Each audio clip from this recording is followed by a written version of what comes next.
श्यामपुर के जंगल में टूनी नाम की चिड़िया चाउमीन बेचा करती थी। वह चाउमीन बहुत अच्छे बनाती थी। उसके चाउमीन जंगल के सभी पक्षियों को बहुत अच्छी लगती थी। छोटा हो या बड़ा, सभी पक्षी उसकी चाउमीन बहुत ही शौक से खाते थे। अरे टूनी, एक प्लेट चाउमीन तो बनाना। अरे गौरी बहन, बहुत दिनों बाद दिखाई दी, इतने दिनों से कहाँ थी? कहीं नहीं, बस मेरी बेटी की शादी है तो उसी में लगी हुई हूँ। आज रास्ते से जा रही थी तो देखा तुम चाउमीन बना रही हो, इसीलिए आ गई। अरे वाह, ये तो बहुत अच्छा किया। बताओ, चाउमीन खाओगी या पैक करूं? पैक कर दो। टूनी उसको चाउमीन पैक करके दे देती है। ऐसे ही और भी पक्षी बच्चे टूनी की चाउमीन खरीदते हैं। टूनी का काम बहुत ही अच्छा चल रहा था। उसको किसी चीज की कोई कमी नहीं थी, पर फिर भी उसके मन में लालच आ रहा था। क्यों ना मैं इन पक्षी बच्चों से दोस्ती बढ़ाकर इनके घर में चोरी करना शुरू कर दूं? वैसे भी यहाँ सब बच्चे बहुत अमीर हैं और अगर किसी के पास से थोड़ा बहुत सामान चोरी भी कर लिया तो इससे क्या फर्क पड़ेगा इन लोगों को। ऐसे ही अब टूनी उन सभी पक्षी बच्चों से दोस्ती बढ़ाने लगी। गांव के सभी पक्षी उसके अच्छे दोस्त बन जाते हैं। एक दिन छोटे बच्चे उसके पास चाउमीन खाने आते हैं। कालू, बता कितनी चाउमीन लूं? यार फुल प्लेट ले लो, मुझे बहुत भूख लगी हुई है। यार फुल प्लेट ज्यादा हो जाएगी, क्यों ना हाफ प्लेट ले लूं? अरे नहीं यार, मैं खा लूंगा, तू मेरे लिए फुल प्लेट चाउमीन ले ले। ठीक है। अरे टूनी चिड़िया, हम दोनों के लिए एक एक हाफ प्लेट चाउमीन लगा दो। हाँ हाँ, अभी लो। टूनी उन्हें चाउमीन बनाकर देती है और वह दोनों बड़े ही मजे से चाउमीन खाते हैं। टूनी उनसे बात करने लगती है और उनसे उनके घर के बारे में पूरी जानकारी ले लेती है। अरे बच्चों, तुम तो चुनमुन कबूतरी के बच्चे हो ना? हाँ, मैं उनका बेटा हूँ और यह टुनटुन आंटी का बेटा है। अच्छा, और बताओ बच्चों, तुम्हारी माँ कैसी है? वो तो बहुत अच्छी है, बस कुछ दिनों के लिए मायके गई हुई है। उनके साथ पापा भी गए हैं। बस मैं और मेरी दीदी ही हैं घर पर। अच्छा, तो तुम्हें डर नहीं लगता अकेले घर पर? अरे डर किस बात का, दीदी है ना। कितनी बड़ी दीदी है तुम्हारी? बस 2 साल बड़ी है। टूनी को जो जानकारी चाहिए थी वह उसे मिल गई थी। रात को फिर मौका पाकर टूनी सोनू के घर में घुस जाती है और घर में रखे कीमती सामान चोरी कर लेती है। बच्चों को कानों कान खबर नहीं होती। अगले दिन सोनू के घर में चोरी होने की खबर पूरे गांव में फैल जाती है। उनके घर पुलिस भी आती है। बच्चों, क्या तुमने रात को किसी को घर में आते देखा था या किसी की आने की आवाज सुनाई दी? नहीं अंकल, मैंने तो कुछ भी नहीं सुना। और तुमने रूपा? नहीं पुलिस वाले अंकल, मैंने भी नहीं। पुलिस को कोई भी सबूत न मिलने से पुलिस चोर को नहीं पकड़ पाती और टूनी बड़े मजे से उस कीमती सामान को बेच देती है। ऐसे ही टूनी अब हर रोज जंगल में किसी न किसी घर में चोरी करने लगी, पर पुलिस वाले उसे फिर भी पकड़ नहीं पा रहे थे। उधर टूनी इन सभी पैसों से अपने लिए प्रॉपर्टी पर प्रॉपर्टी खरीदे जा रही थी। समझ नहीं आ रहा ये चोरी जंगल में कौन कर रहा है। हर रोज एक घर में चोरी होती है और चोर इतना शातिर है कि अपने पीछे कोई सबूत नहीं छोड़ता। समझ में नहीं आ रहा क्या करूं और कैसे उस चोर को पकड़ूं। ऐसा सोचते सोचते उसे एक बात समझ आती है कि यह सभी चोरी उन सभी के घर में हो रही है जो घर में नहीं होते या घर में सिर्फ बच्चे होते हैं। इसका मतलब जिसके पास ये सारी जानकारी होती है कि वे कौन है और कब जाएगा, वही ये चोरी करता है। यह समझने के बाद वह एक खेल खेलता है और अपने आदमियों से कहता है कि वे ये बात पूरे जंगल में फैला दे कि आज गौरी के घर में कोई नहीं है। फिर वह चोर जो भी होगा रात को चोरी करने जरूर आएगा। पुलिस वाला गौरी को इसके बारे में सब बता देता है। वहीं जब ये बात टूनी को पता चलती है तो वह मन ही मन में सोचती है, अरे वाह, आज रात गौरी के घर में कोई नहीं है। उसके घर में तो शादी के कई कीमती गहने पड़े होंगे। क्यों ना आज मैं उसके घर में हाथ साफ कर लूं।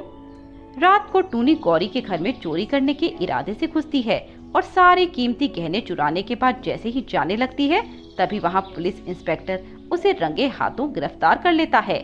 अच्छा, तो तू है वो चोरनी जो चाउमीन बेचने की आड़ में ये सब काले काम कर रही है? मुझे माफ कर दो, मैं लालच में अंधी हो गई थी। आगे से मैं ऐसा कुछ नहीं करूंगी। जंगल वाले उसे माफ नहीं करते और पुलिस इंस्पेक्टर उसे जेल में डाल देता है। लालच करने की सजा टूनी को जेल में रहकर भुगतनी पड़ती है। रास्ते से एक चिड़िया बहुत ही निराश हुए और हताश बेसुध होकर चली जा रही थी। उसे कुछ होश नहीं थी कि वे कहाँ जा रही है कि तभी पीछे से एक गाड़ी तेज रफ्तार में आई और उसने उस चिड़िया को टक्कर मार दी और वह चिड़िया उसी वक्त सड़क पर बेहोश हो गई। गाड़ी में जो चिड़ा बैठा हुआ था वह घबराते हुए बाहर निकला। अरे तुम ठीक तो हो ना? आंखें खोलो। तभी एक कबूतर वहाँ आया। अरे भाई, ये क्या किया आपने? मैंने कुछ नहीं किया, मैं तो बहुत ही सावधानी से गाड़ी चला रहा था। सच में, मेरा विश्वास करो। अरे भाई, अगर ऐसी बात है तो फौरन इस चिड़िया को इलाज के लिए ले जाओ, कहीं कुछ ऊंच नीच ना हो जाए।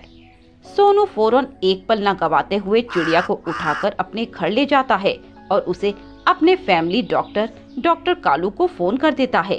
कालू घर पर आकर चिड़िया का चेकअप करता है। डरने की कोई बात नहीं है, सब ठीक है, बस थोड़ा तनाव है और टक्कर लगकर गिर गई है।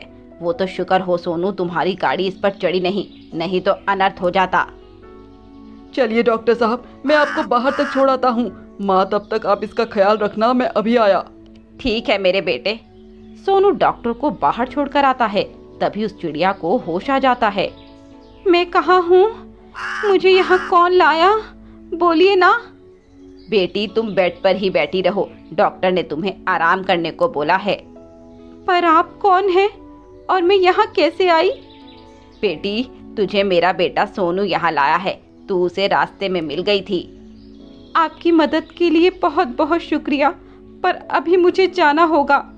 अरे नहीं बेटी, तुम हमारी मेहमान हो और वैसे भी तुम्हारी तबीयत ठीक नहीं है, इसीलिए तुम अभी नहीं जा सकती। तुम यहीं बैठकर आराम करो, मैं तब तक तुम्हारे लिए कुछ ठंडा बनाकर लाती हूँ। सोनू की माँ पुष्पा रसोई में जाती है। सोनू एक बहुत ही अमीर कबूतर था और उसकी माँ एक बहुत ही अच्छी कबूतरी। उनका ताल्लुक राजवाड़ा के खानदान से था और सोनू उन्हीं राजवाड़ों का वारिस था। तभी सोनू भी चिड़िया के पास आता है। सोनू जी, आपने मेरी बहुत मदद की, इसीलिए आपका बहुत बहुत शुक्रिया, पर अब मैं जाना चाहती हूँ। अरे नहीं नहीं, आप कहीं नहीं जा सकती, अभी आपकी तबीयत ठीक नहीं है। आप थोड़ा आराम कीजिए, बाकी मैं आपको फिर जहाँ जाना होगा छोड़ आऊंगा। वैसे आपने अपना नाम नहीं बताया और आपके माँ बाप कहाँ रहते हैं? तभी चिड़िया रोते हुए बोली, मेरा नाम टूनी है और मैं एक अनाथ हूँ, मेरा इस दुनिया में कोई नहीं है। अरे बेटी रो मत, मैं हूँ ना, अब से तू मुझे अपनी माँ मान, और ये ले जल्दी से इसे पी ले। पुष्पा सोनू को एक कोने में ले गई और उससे बोली, बेटा सोनू, लड़की अनाथ है और बहुत सुंदर भी, और मुझे तेरे लिए एक ऐसी ही चिड़िया की तलाश थी। आपकी बात मैं समझा नहीं माँ। अरे बेटे, मैं ये कह रही हूँ कि चिड़िया बहुत ही संस्कारी और गुणवती है और ऐसी चिड़िया रोज रोज नहीं मिलती, इसीलिए मैं इसकी शादी तुझसे करवाना चाहती हूँ, पर हाँ, अगर तू राजी होगा तो। अरे माँ, मुझे कोई एतराज नहीं है, आपको जो सही लगे आप वैसा करो। ठीक है बेटा, मैं अब तेरी शादी की तैयारी करती हूँ। पुष्पा टूनी को भी शादी के लिए मना लेती है और अगले हफ्ते पुष्पा पूरे रीति रिवाज से टूनी और सोनू की शादी करवा देती है और वो दोनों अब एक रिश्ते में बन जाते हैं। देखो टूनी, भले ही हमारी शादी बहुत जल्दी में हुई हो, पर इसका मतलब ये नहीं कि मैं तुमसे प्यार नहीं करता। मैं तो तुमसे उसी पल से प्यार करने लगा था जब पहली बार तुम्हें देखा था। पता नहीं, एक अलग तरह का लगाव मुझे महसूस होने लगा था। पता नहीं क्यों, पर मैंने भी जब आपको देखा तो मुझे ऐसे लगा कि मैं आपको पहले से जानती हूँ और शायद मेरा आपसे कोई गहरा नाता है। पर ताज्जुब की बात तो ये है कि उस दिन से पहले हम कभी मिले भी नहीं थे। चलो टूनी, ये सब बातें छोड़ो और अब हम एक नए जीवन की शुरुआत करते हैं। इस प्रकार वे दोनों अपने एक नए जीवन की शुरुआत करते हैं। फिर एक दिन पुष्पा, जो घर के आंगन में बैठी थी, उसे एक बड़ा ही जहरीला सांप टूनी के कमरे में जाते दिखा। अरे सांप, ये तो बड़ा ही जहरीला है और ऊपर कमरे में तो बहू सो रही है। हे भगवान, मुझे कुछ करना होगा, कहीं वह सांप टूनी को ना काट ले। पुष्पा दौड़ते हुए टूनी के कमरे में गई। अरे बहू, तू ठीक तो है ना? हाँ माँ जी, मैं तो ठीक हूँ, पर आप इतना हाँफ क्यों रही हैं? अरे बहू, मैंने अभी एक जहरीले सांप को तेरे कमरे में घुसते देखा है। पर माँ जी, मैं तो कमरे में ही थी, मैंने तो किसी सांप को घुसते नहीं देखा। पुष्पा सोच में पड़ जाती है। अरे, मैंने खुद अपनी आंखों से अभी सांप को इसके कमरे में घुसते देखा, तो फिर ये मना क्यों कर रही है? ऐसे ही दिन बीतते गए। अब हर दिन पुष्पा उस सांप को टूनी के कमरे में जाते देखती, पर जब भी वह टूनी से इसके बारे में पूछती तो वह साफ साफ मना कर देती। अरे नहीं माँ जी, आपको कोई वहम होगा, ऐसा कहकर वह बात को टाल देती, जिस कारण पुष्पा को टूनी पर शक होने लगता है। फिर एक दिन पुष्पा ने एक सपेरे को घर में बुलाया और उससे बीन बजाने को कहा। उन्होंने बीन बजानी शुरू की। इसके बाद पुष्पा टूनी के कमरे में गई और झांकने लगी। तभी उसने देखा कि उसकी बहू एक नागिन में बदल गई, एक इच्छाधारी नागिन जो किसी का रूप बदलकर कहीं भी आ जा सकती थी। हाय राम, ये क्या चीज है? ये तो चिड़िया बहू नहीं बल्कि नागिन बहू है। हे भगवान, अब मेरे बेटे का क्या होगा? तभी पुष्पा टूनी के पास गई और उससे कहने लगी, अपना रूप बदलने की कोई जरूरत नहीं है। मैं अब सब जान चुकी हूँ कि तू एक चिड़िया नहीं बल्कि एक नागिन है जो पता नहीं किस मकसद के चलते मेरे घर में घुस आई। बोल, तेरा क्या मकसद है? बोल। माँ जी, अब तो आप मेरे बारे में सब जान चुकी हैं, तो मैं आपसे झूठ नहीं बोलूँगी। हाँ, ये सच है कि मैं इच्छाधारी नागिन हूँ और यहाँ मैं अपने किसी मकसद से आई हूँ। पर माँ जी, आप मेरा विश्वास कीजिए, मैं आपको और आपके बेटे को नुकसान नहीं पहुँचाऊँगी। मैं तेरी बातों पर क्यों विश्वास करूं? तू एक नागिन है, नागिन, और नागिन किसी की सगी नहीं होती। रुक, तेरी ये असलियत मैं सोनू के सामने लाती हूँ। बेटा सोनू। माँ जी, आप उन्हें ये सब मत बताइए, मैं यहाँ उन्हीं के लिए आई हूँ। आपको पता है कि आपका बेटा पिछले जन्म में मेरा नागपति था और मैं एक नागिन, पर पिछले जन्म में हालात कुछ यूँ बने कि हम एक ना हो सके और अलग हो गए। सपेरे कड़कनाथ ने उन्हें मार दिया था और उसने मुझे भी मार दिया। सपेरा कड़कनाथ? अरे वो तो बड़े ही नेक और बड़े सपेरे हैं। वो भला तुम्हारे साथ ऐसा क्यों करेंगे? नागमणि के लिए। उसे हमसे नागमणि चाहिए, पर हम नागमणि के रक्षक हैं और हम उसे किसी भी कीमत पर किसी को नहीं दे सकते।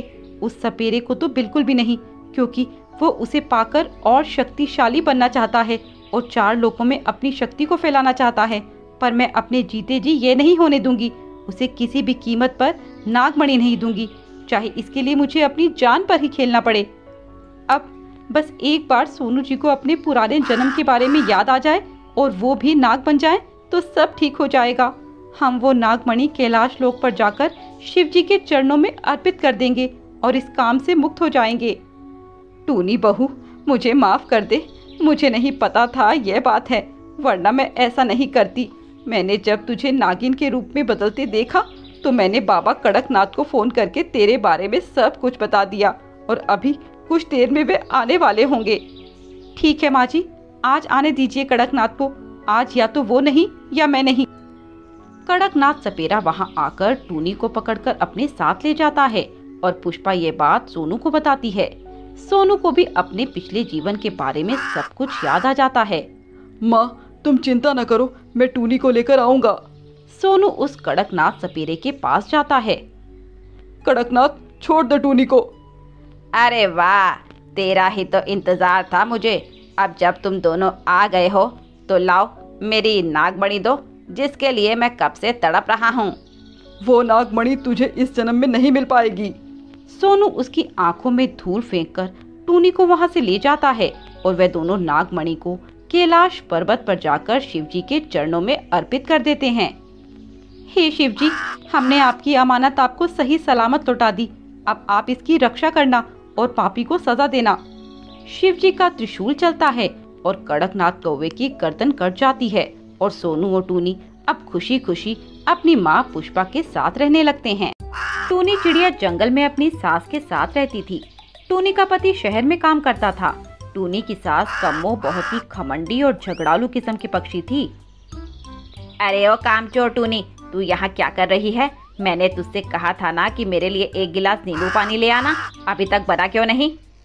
नहीं माँ जी, मैंने तो वो कप का नींबू पानी बना दिया है और मैं आपको देने आ रही थी, पर आपने ही कहा ना बाद में पीने के लिए, इसलिए मैंने पानी फ्रिज में रख दिया। अच्छा, अब चल मुझे मत सिखा और जाकर अपना काम कर। टूनी रसोई में जाकर खाना बनाने लग जाती है कि तभी टूनी की दोस्त जो उसकी पड़ोसन भी थी, चुनमुन तोतन, वहाँ आती है और वे दोनों आपस में बातें करने लगती हैं। अरे टूनी, आज क्या बना रही है? मैं तो आज राजमा चावल बना रही हूँ। और तुम बताओ, तुम्हारे बच्चे पिंकी और सोनू कैसे हैं? वे दोनों तो बहुत अच्छे हैं और तुम्हें बहुत याद करते हैं। हाँ चुनमुन, मुझे भी बच्चों की बहुत याद आती है, पर क्या करूँ, माँ जी को तो मेरा किसी के घर जाना पसंद ही नहीं और तुम्हारे बच्चों को भी हमारे घर आना पसंद नहीं करती वो। अरे पता नहीं कैसी घमंडी सास है तुम्हारी, और पता नहीं क्या समझती है खुद को, किसी अलग दुनिया में रहती है क्या वो। तभी टूनी की सास कम्मो वहाँ आती है और उनकी सारी बातें सुन लेती है। आहा, तो चुगली चल रही है मेरी, हाँ? टूनी घबराते हुए बोली, नहीं माँ जी, आप जैसा समझ रही हैं वैसा कुछ नहीं। अच्छा, तो अब तू मुझे समझाएगी? औकात क्या है तेरी? याद रख, मैं ही तुझे उस झोपड़ पट्टी से उठाकर लाई थी। काम धाम तो तुम दोनों को कुछ है नहीं, बस करने चली है चुगलखोरी। और यह चुनमुन, इसका तो काम ही है लोगों के घरों में आग लगाना। क्यों, सही कहा ना मैंने चुनमुन? आंटी, मैं आपको कुछ बोल नहीं रही हूँ, इसका मतलब ये नहीं कि आप कुछ भी बोलती जाएं। अरे जरा तेवर तो देखो महारानी के, एक तो चोरी, ऊपर से सीना चोरी। चल निकल मेरे घर से, 2 कौड़ी की तोती मेरे मुंह लगेगी। हाँ, तो मुझे भी तेरी जैसी घमंडी चिड़िया के घर आने का कोई शौक नहीं। बस मैं अपनी सहेली टूनी चिड़िया का हाल चाल पूछने आई थी। पता नहीं कैसी किस्मत फूट गई इसकी, जो तुझ जैसी घमंडी और बदतमीज चिड़िया के घर बहू बनकर गई। तभी कम्मो टूनी से गुस्से से कहती है, अच्छा, तो यह सब चलता है मेरे पीछे से, हाँ? मैं तो तुझे गाय समझती थी, पर मुझे क्या पता था तेरे इस भोले चेहरे के पीछे एक चालाक लोमड़ी छुपी है। टूनी अपनी सास की बातें सुनकर रोने लगती है। माँ जी, आप मुझसे इतना कठोर क्यों बोलती हैं? मैं तो आपकी बहुत इज्जत करती हूँ और आपकी बुराई करने के बारे में सोच भी नहीं सकती। चल चल, मुझे मत सिखा, मैं सब जानती हूँ कि तू कितनी इज्जत करती है मेरी। सामने कुछ, पीछे कुछ। अरे उससे क्या बात कर रही है, मुझसे कर। टूनी की इसमें कोई गलती नहीं, वो तो बुराई कर ही नहीं रही थी, वो तो बस मैं ही। तुझे शर्म नहीं आती ये सब काम करते हुए? क्या तुझे शर्म आती है टूनी से इस तरीके से बात करते हुए?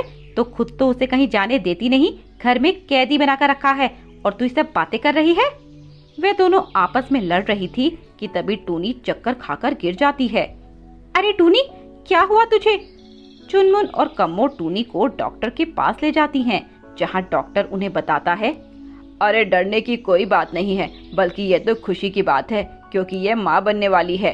क्या सचमुच डॉक्टर साहब? हाँ चुनमुन, बस आपको इनका थोड़ा ध्यान रखना होगा। इनसे आप ज्यादा काम मत करवाइएगा, क्योंकि ये पहले ही बहुत कमजोर हैं। इसके बाद वे टूनी को घर ले आते हैं। ठीक है टूनी, मैं चलती हूँ, तू अपना ध्यान रखना और ज्यादा काम मत करना, क्योंकि इससे तेरे होने वाले बच्चे पर असर पड़ेगा। यह कहकर चुनमुन वहाँ से चली जाती है। चुनमुन के जाने के बाद कम्मो टूनी से कहती है, अरे तुझे शर्म नहीं आई? तेरी वे चुड़ैल दोस्त चुनमुन मुझे इतना कुछ कह गई और तू उसे कुछ भी नहीं बोली। माँ जी, मैं कहने ही वाली थी कि मैं चक्कर खाकर गिर गई। हाँ, मैं जानती हूँ कि तुझे चक्कर आ गए, पर आगे से ध्यान रखना, मुझे वह मनूस और करमजली चुनमुन पसंद नहीं, और वह तेरे पास आए या फिर हमारे घर में घुसे, इसीलिए तू उसे कह देना कि हमारे घर आने की कोई जरूरत नहीं है।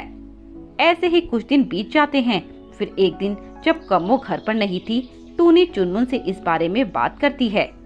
देख चुनमुन, तू मेरे घर मत आया कर, मेरी सास को तुझसे मेरा मिलना पसंद नहीं, और मैं नहीं चाहती कि तुमसे कुछ उल्टा बात करे वो। पता नहीं कैसी सास है वे तेरी, हमेशा अपना ही हुक्म झाड़ती रहती है और खुद को कहीं की रानी समझती है क्या वो? देख चुनमुन, ऐसी बात नहीं है, वे बहुत ही अच्छी हैं, बस बाहर से थोड़ी सी सख्त हैं। देख टूनी, मैं ये सब तेरी वजह से सह रही हूँ, बाकी मेरा बस चले तो मैं तेरी सास को घास भी न डालूं। टूनी माँ बनने वाली थी, पर फिर भी टूनी की सास टूनी से बहुत मुश्किल काम करवाती, जानबूझकर उसे मुश्किल से मुश्किल काम देती और उसे पल भर का आराम नहीं करने देती। ऐसे ही दिन बीतते गए। टूनी की हालत अब बहुत खराब हो गई और वह बहुत दुखी रहने लगी। ऊपर से उसकी सास ने चुनमुन से मिलना जुलना भी बंद करवा रखा था। फिर एक दिन टूनी की माँ उससे मिलने आई। अरे बेटी, तू तो पहले से बहुत कमजोर हो गई, क्या हुआ तुझे? क्या तू अच्छे से खाना नहीं खाती?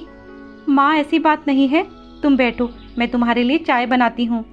तभी टूनी की सास जो बाजार गई हुई थी वापस आ जाती है। अरे समधन जी, आइए आइए, कहाँ थी आप? मैं आपसे बाद में बात करती हूँ, अभी मुझे जिम जाना है। टूनी की माँ को कम्मो से ऐसे जवाब की उम्मीद नहीं थी, इसीलिए जब कम्मो ने ऐसा कहा तो वे उदास हो गई कि तभी टूनी अपनी माँ के लिए चाय बनाकर लाई। लो माँ, चाय पियो। बेटी, तू खुश तो है ना? क्यों माँ, क्या हुआ? बस बेटी, मुझे लगा शायद तू खुश नहीं है। टूनी ने अपनी माँ से नजर चुराकर झूठ बोला। नहीं माँ, ऐसा नहीं है, मैं तो बहुत खुश हूँ, किसी चीज की कमी नहीं है मुझे, मेरे पास सब कुछ है। टूनी, मेरी आंखों में देख और अब बोल। टूनी जोर जोर से रोने लगती है। मैं जानती थी टूनी कि कोई ना कोई बात जरूर है। माँ, मेरा यहाँ मन नहीं लगता, मेरा यहाँ कोई भी नहीं है।